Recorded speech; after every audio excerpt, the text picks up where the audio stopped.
Kit, Fred. tell me, how did you get into jazz? I used to be a chorister, singing choral music back in the day when I was about 8 until I was around 11. And that meant getting up at 6 every morning and singing for an hour before school and then singing for 3 hours after school. So we did a service every day and then 2 on Sunday at Norwich Cathedral, this was. And we got through a whole host of music, anything from Palestrina to Arvo Pärt. It was a really amazing, formative musical experience. But as a result, I had the organ getting played a lot by the organist called Catherine Deanish. She was mega, and she taught me a little bit of organ and got me into improvising, just using the orchestration and the sounds of the instrument rather than any sort of learnt French improvisational technique or anything like that. It was much more intuitive, much more about the sound of the instrument. So from there I sort of got a foundation in some things about improvising, but from a more kind of shoot from the hip angle rather than anything. Nothing to do with jazz pedagogic. at that point. Not at that point, no. And then my mum clocked that I was enjoying just improvising and composing, particularly the organ, and then she was like, well, you might like this music, jazz, and threw me a couple of CDs, and I was at a very impressionable age musically. What I think age? Probably everyone is at that age. So it was around sort of 11, 12. Okay, right. And I'd already been doing a lot of music anyway through this choir stuff, which now looking back is like, that was probably the busiest working I've ever done in my life. Still up until now, I don't gig that much. And an amazing oral training as well, right? Incredible. Every day rehearsing with like trained singers and doing a huge amount of repertoire, and the stuff that sometimes I hear come on the radio that I haven't heard for like 20 years, and then I'm like, oh, you know it, right? Yeah, it's Stanford in C or whatever. You know it in your bones, probably. It's very funny. So yeah, anyway, from there I got thrown an Oscar Peterson CD, which was like aesthetically very, very different, obviously, to the music that I was doing in the choir and stuff. And I also liked other music outside of church choral music as well, of course, but felt like jazz music felt like outside of all of that stuff as well, which was more kind of pop music or even just sort of dodgies kind of Cream and 80s stuff. But the whatever, Easy now. the stuff like Oscar Peterson and Herbie Hancock. Which Oscar Peterson record? It was Night Train, the first one. I thought so. And then it was Cologne Concert, and then it was Speak Like a Child. Those are the sort of order of my first 3 records. Right. And they're still probably like my 3 of my favourite ever. I think when you have a powerful experience when you're like that young, whenever you hear that artist again, it makes you feel like a 12-year-old again when you listen to it. So it's obviously like total comfort music food. So that was the first stuff that I really got into, and then I got so absorbed into that aesthetic, and only recently, like in the last sort of 5 years, did I question like why was jazz so appealing rather than folk music, say, or other music that's got improvisation in it. And I hate to say it, I think it was just because that's what I heard. I think that was what I had. My mum introduced me to it, and a couple of friends were into it as well, and that was enough of, especially my friends being into it and us playing it together in school and stuff. That was enough for me to just get bitten by the bug of it. And then later I sort of realised underneath what the things that really appealed to me about that music were beyond just the notes and the so if that was the reason you started to play jazz, what's the reason you still play jazz? Well, that was part of why I was thinking this recently, like why jazz then, you know? But I think the reason that I kept persevering with it so much was all the classical stuff that I'd listened to up at that point, a lot about harmony and composition and things like that, was all still sort of wrapped up in the sound of that music, but with this just much more exciting, creative edge to it. This is how my young brain heard it. And then I unpacked all of that later as what I thought that was. And so in terms of, why I play jazz now, if I do indeed play jazz or not, or whatever those connotations are, I definitely do play jazz. But you obviously play other music which is less obviously, it's harder to define, I suppose. I mean, like yourself, really, I feel like we've got similar sort of touchstone interests, and jazz just feels like always the place that I'll how do I put this?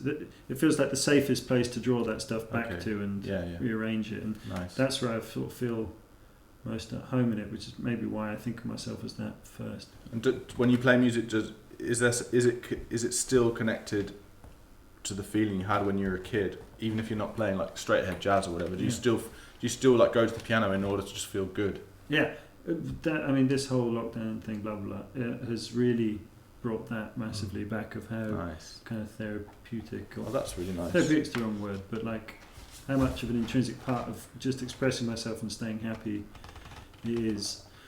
And then also the idea of like whether it has to be in public or not came into question, of course, when gigs got cancelled, and reappraising how you see yourself and getting back to that childlike thing of just enjoying messing around with just an idea or a pattern or a thing that you heard in a.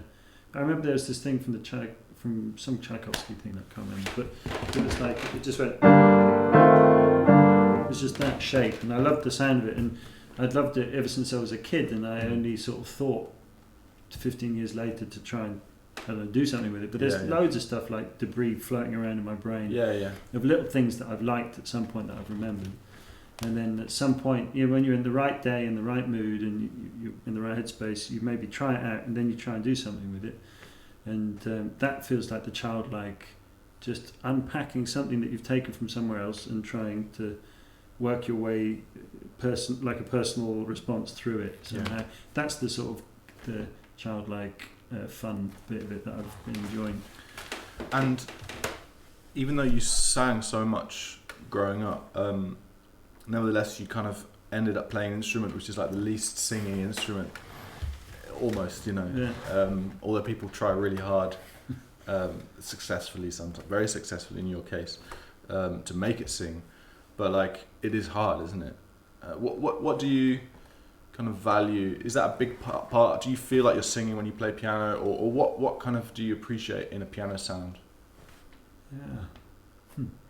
I mean, speaking of other pianists that I really like the sounds of, there is usually like a big melodic lyricism in it, but early on I could only take that very literally when I was listening to it, and so it meant that when I was first listening to jazz, I only really enjoyed pianists that had very obvious lyrical, melodic stuff like Jarrett or even Oscar at some points. And then later on I reappraised and could abstract that idea of aesthetic and melodicism into different players, and heard the melody that there clearly is obviously in lots of other piano players like McCoy or Monk, or people that play a little bit just coming less out maybe of that classical legato melodicism thing, and appreciate different types of melodies basically actually.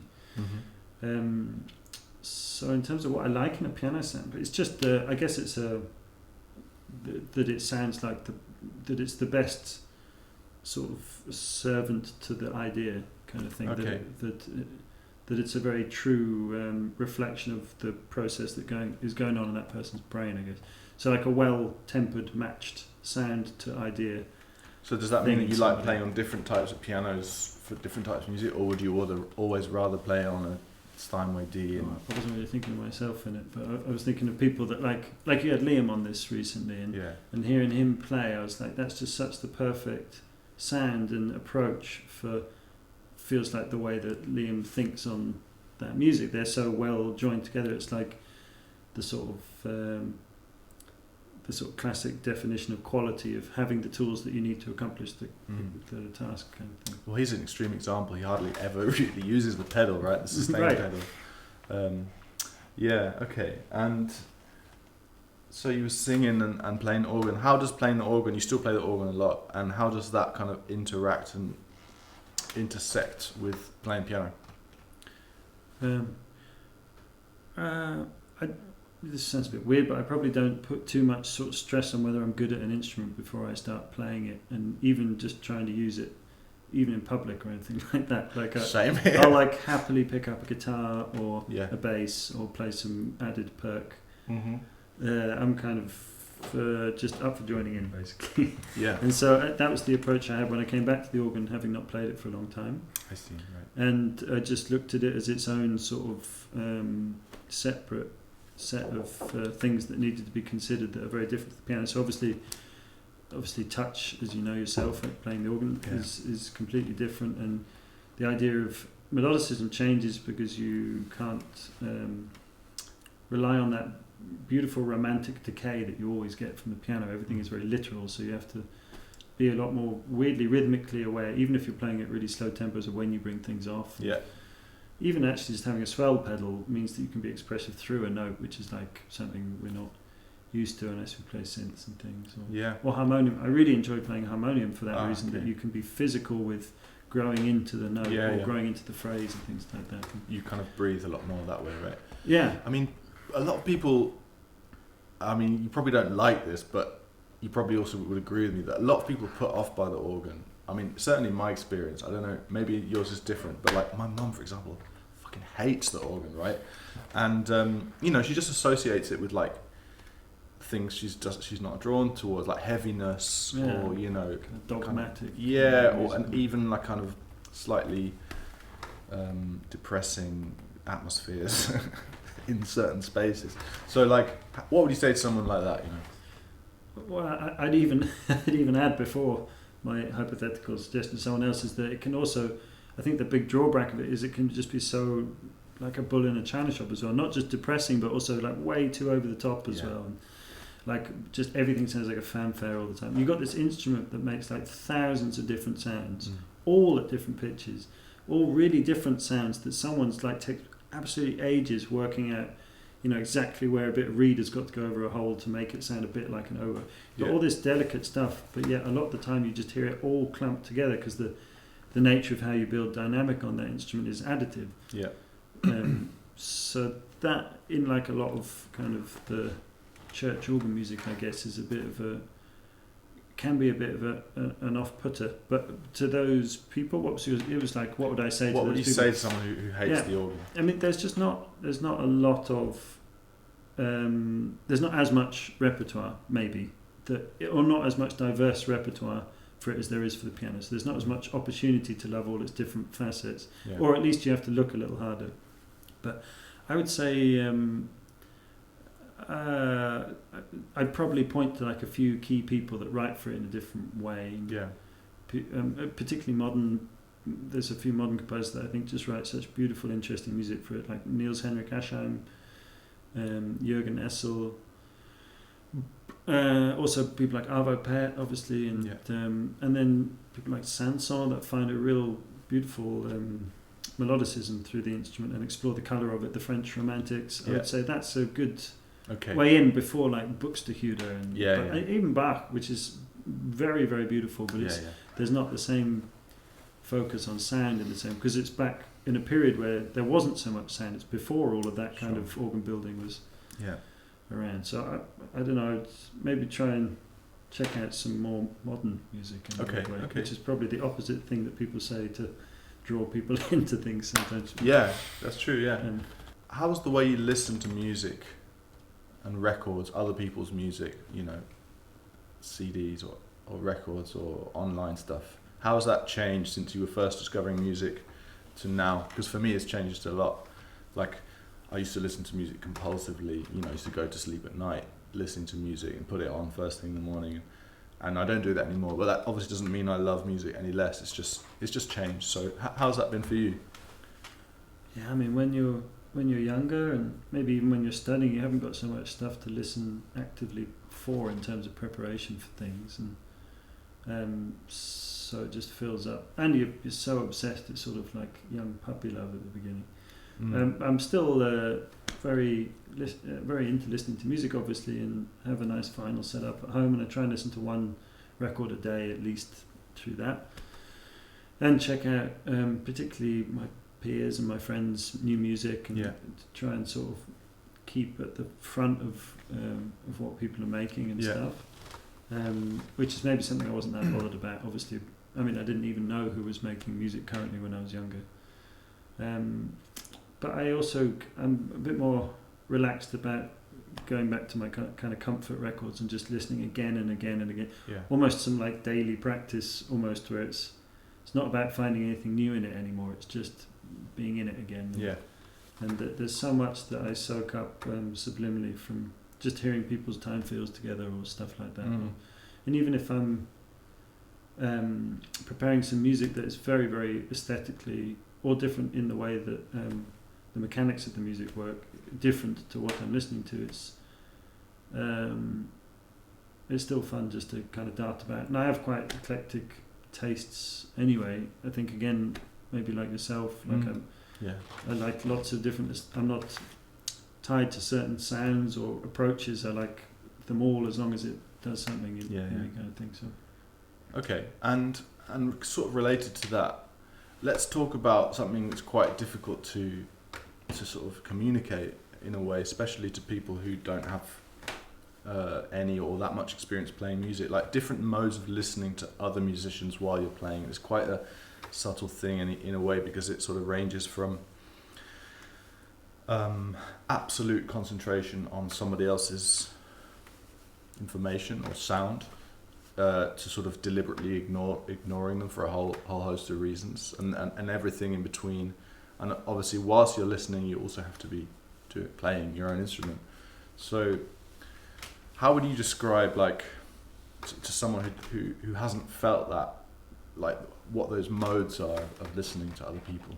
Yeah, it's almost like probably the best slightly clumsy analogy I can give of is the sort of difference between being awake and asleep and allowing your subconscious to flow, or that state where you're half in between sleep and not, and you're almost in a control of whether you wake up or not, and just sort of different rates of thought are going through your brain. So, for example, when we play duo, I'm of course concentrating on what I'm playing and on the form of the song and making sure I stay in the right place.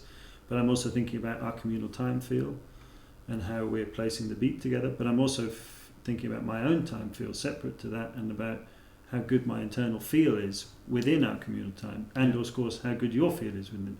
So within each sort of subcategory, there are smaller subcategories of listening that are not really thought about but felt, and all of those things add up to a bigger feeling on top of either comfort or discomfort in a certain area, which you then sort of put to one side, because there may be another side that's a little more discomfort, which could be about harmony. Say I'm making like a choice harmonically that's each time that we go through is slightly clashing with your choice, and there's a part of me that will be interested in why that is, and will very quickly probably come up with some kind of reason for that. But it's all, again, it's just felt, really. So it's almost like, like in sport, there are so many movements and bits and the ways that you see certain things happening and see people interacting that are so they're much more felt than really considered. Like I doubt that Messi thinks before he makes some long cross-field pass. For sure. He just sees it and feels it and acts on it. And there'll be a moment of when you choose not to act on an impulse and when you choose to act, and that becomes more about like a communal trust of what the music needs, and hopefully some kind of objective listening amongst all of those internal little pools that I was talking about. There's that sort of goal at the top of it, which is like, what is the music asking for at that point? So you're like keeping all these pots on the boil, but you're still sort of trying to make and somehow ultimately, if it sounds good, like it doesn't, none of that actually matters, right? Exactly. Like, and there are probably quite a lot of examples. I can remember going to gigs and just noticing that somebody just really wasn't paying attention to another person, but it still sounded great, or it didn't. Sometimes it really doesn't. Like there are or conversely, people playing all in the right place and it's still sounding whack. Right, like too much kind of literal listening, which then may lead to like too much imitation or too much of something that can also be. Yeah, if it's close imitation and it's instant, then it's very hard to move forward in a way. Yeah. I mean, the kind of complexity of your answer sort of in itself demonstrates how difficult it is, not just to explain, but to kind of get good at it. Because I don't know, I always felt it was easy to listen carefully while I was playing, but I didn't. I felt I had to get a lot better at listening in different ways, in different modes, and in the right way for the right moment, rather than always just concentrating on other people. That feels key, what you said, like just in the right way at the right moment. Yeah.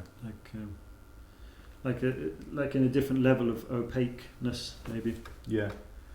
Okay, great. Let's talk about like music education. What are the things, like in retrospect? Get my glasses. Yeah. So like obviously we both teach music a little bit, more or less, but going like in retrospect, what do you think about the way you were taught music, and what would you celebrate, and what would you sort of change or maybe add or take away? Yeah, well, I mean, I'm a product of a lot of music education, especially if you include the kind of choir school thing into that. That was every day for 5 years until I was 12. Then I went to a specialist music school at 14 until 18, and then at a music college for another 4 years. So most of my life to date, there's probably been about 8 years where I wasn't at a music institution of my life so far. And I can't imagine, it's almost too much of my life to imagine what I would be like without it, because I was just a nothing pointless before. But I'm very grateful for it, really, is my overall overarching feeling of all of that, really. There's so many points where so many things were explained in such a brilliantly open and enabling way to me, at all ages, really. Like I'll make a small example of each point. And sure. Like in the choir school, we were just taught ensemble, but we weren't taught it in the way that, like a very literal description of ensemble, like how to play with someone. It was made very clear when it worked and when it didn't. And all the small minutiae of skills like tuning and timing and feeling a moment and dynamics and all of the kind of small tool sets that you get to enable you to play well as an ensemble were just embedded in such a deep way there that I implicitly understood what good ensemble could be, sort of at quite an early age. And then at Purcell, that was the first time I ever had a composition teacher, and such a huge emphasis was made on coming up with original ideas and trying to also work a way through other people's music to find like an original response to it, and seeing composition as just an everyday part of your musicality, not a special thing that you only do once every 2 months, but like a muscle that you exercise every day, and that you can practice it the same as you practice anything else. It doesn't make it any less original just because it's practiced. It's just more developed kind of thing. And then at the academy, I just it was the first time I'd really gone into incredible detail into one genre before. Everything else had just been like, even at Purcell, which was a very classical music school, we were exposed to so much music from outside of the Western classical tradition as well. So that kind of detail I was mega grateful for at the academy. I mean, it's I always tried to take I tried to take a sort of responsibility for what I learned and when I learned it and who I learned it from. And what do you mean responsibility? Well, like if there are things, for example, at Purcell School or at Academy that I felt that I wasn't very good at, I would ask someone how to do it and then kind of chase it. And obviously you need to be aware in the first place that you're not doing it to the best that you could, but that was usually pretty well stated by your sort of peer group and your recorded presence. But I mean, I'm sure that, those courses are changing all the time, and they're definitely trying to always find better ways of explaining what is essentially the most current set of information that we have on all of that stuff. And now teaching there, I see the challenge.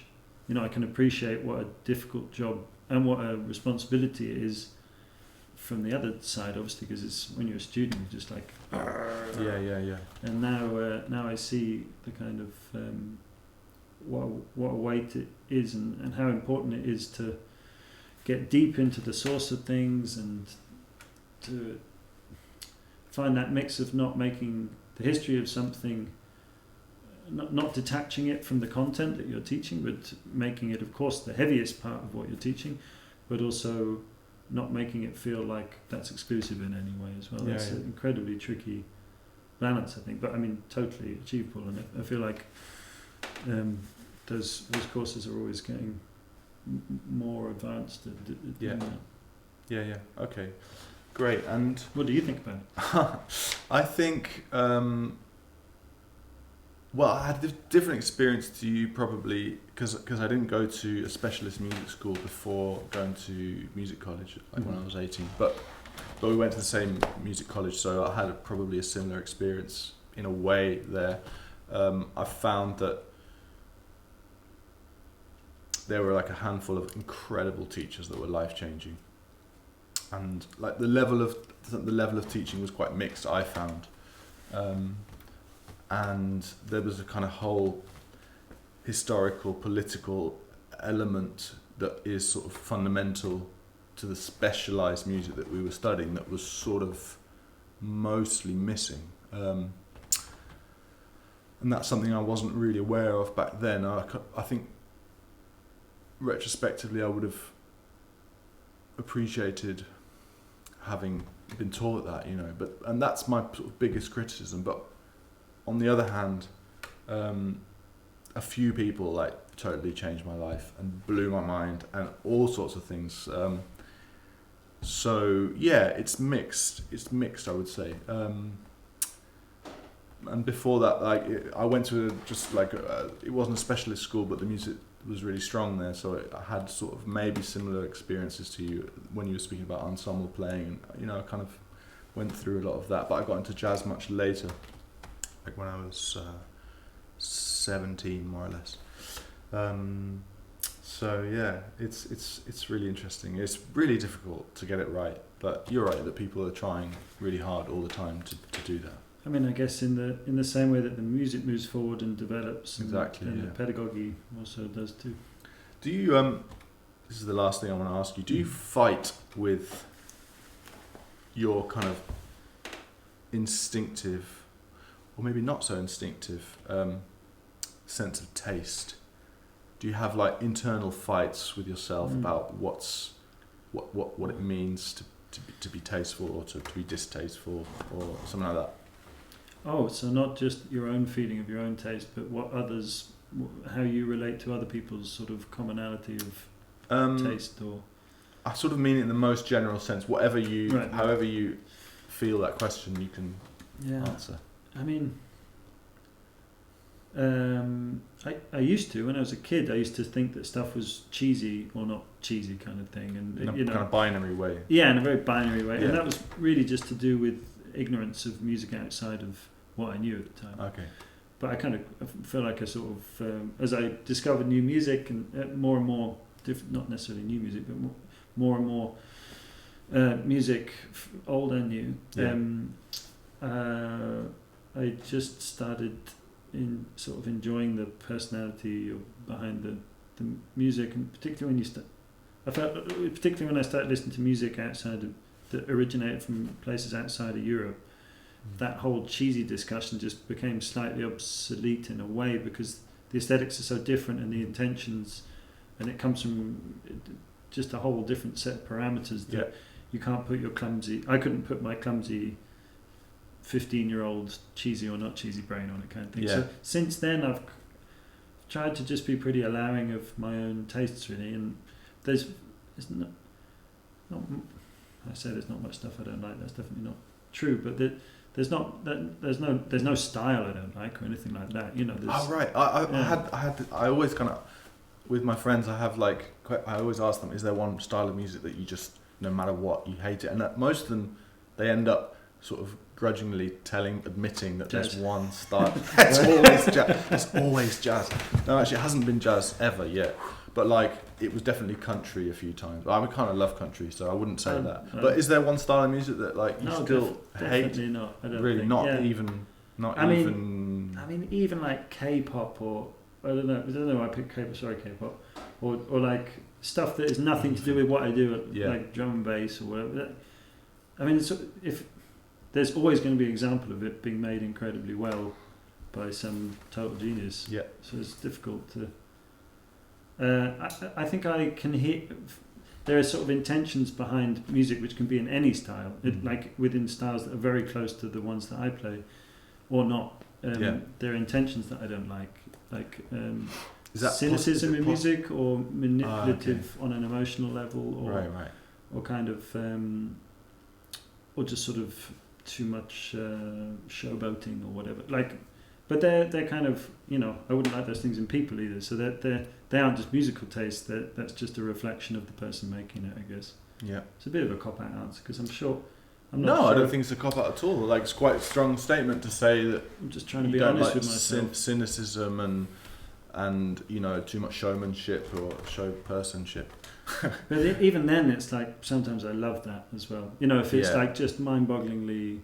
I mean, Yeah. I think of it, but then I manage to kid myself that I'm enjoying it from a different angle. So there's a hypocrisy in what I'm saying, in that way, because Well, that's exactly the kind of fight that I was asking in the Right. question.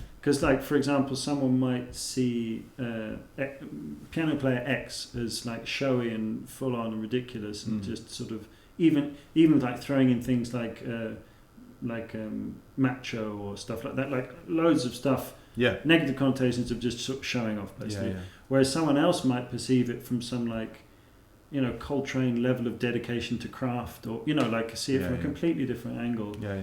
And I'm aware of being able to kid myself into one of those two, whenever because it could be that I don't know, even like one album or like one thing about it that rescues it from me thinking of it in a different, more negative light. So It's sort of connected to, you're sort of using the example of virtuosity. Like, what do you think about virtuosity?